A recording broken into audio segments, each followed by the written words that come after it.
Başlamış mı? Emanete bırak, içinden birini al. Bayanlar çantaları emanete bırakıyoruz. Telefon falan.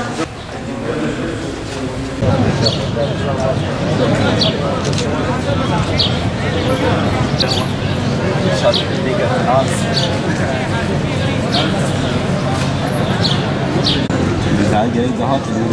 Abi.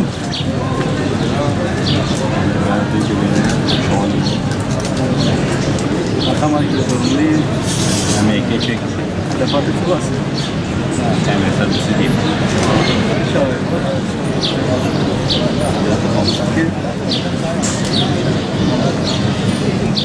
Sınavı çekti ki.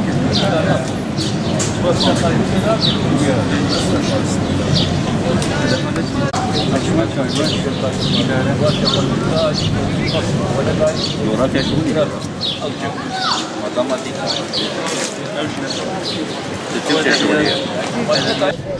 Bu yılda YKS sınavına gireceğim. Üniversiteye geçiş sınavı. Yani hazırlanmışız. 30 Haziran'dadır sınav zaten. Ağırlıklı olarak Türkçe'ye çalıştık. Paragraf bölümüne genelde çalıştık. Ondan sonra matematik zaten ağırlıklı. Yani matematikte de birkaç soru çözmemiz zorunlu olmuş. Matematikten de birkaç soru çözeceğiz. Onun dışında yani normalde bu sisteme karşıyız. Yani her bir şeyden sonra sınava girilmesi gerekiyor. Normal mülakatlardır, sınavdır. Yani zor geliyor. Hep sınav, hep sınav, hep sınav. İnsan bayağı rahatsız oluyor. Robot hayatı yaşıyoruz resmen.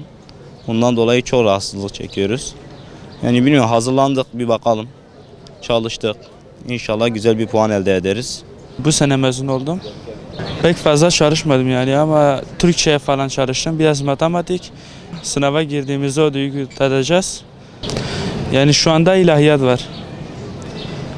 Mesleki hoca, yani din kültürü hocası olsun, Arapça hocası olsun yani. Eğer iyi bir puan aldığımda inşallah Allah'ın izniyle Arapça öğretmeni ya da din kültürü öğretmeni inşallah birinden olurum. Allah nasip etse. İlk defa sınava gireceğimden çok heyecanlıyım. Diğer arkadaşlarımı da gönülden başarılar diliyorum. Arabamı da yapar. Müsaitçi. Hoca da geliyor mu?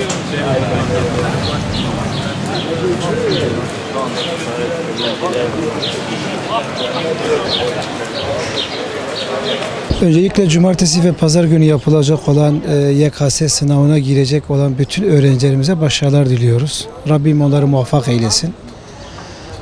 Sistem değişiklikle beraber öğrencilerimiz gerekli çalışmalarını yaptılar. 2 ayrı gün ve 2 farklı oturumda olacak. Öğrencilerimizin üzerindeki o uzun zaman alacak 4-5 saatlik bu sınav baskısı kalkıyor.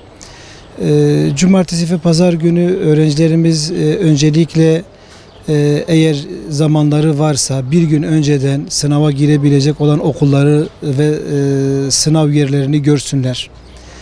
Sabah uyanıp güzel bir kahvaltı yapsınlar. Rahat olsunlar.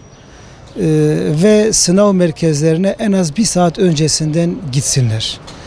Orada olmaları onları ve ailelerini rahatlatacaktır.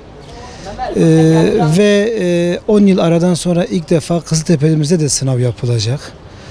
Öğrencilerimiz için şu anda Kızıltepe'de il dışından ve ilçe dışından gelecek olan öğrencilerimize yönelik bir kızlar bir de erkekler için 2 farklı yurtlarımızda öğrencilerimiz için yerler ayarlandı.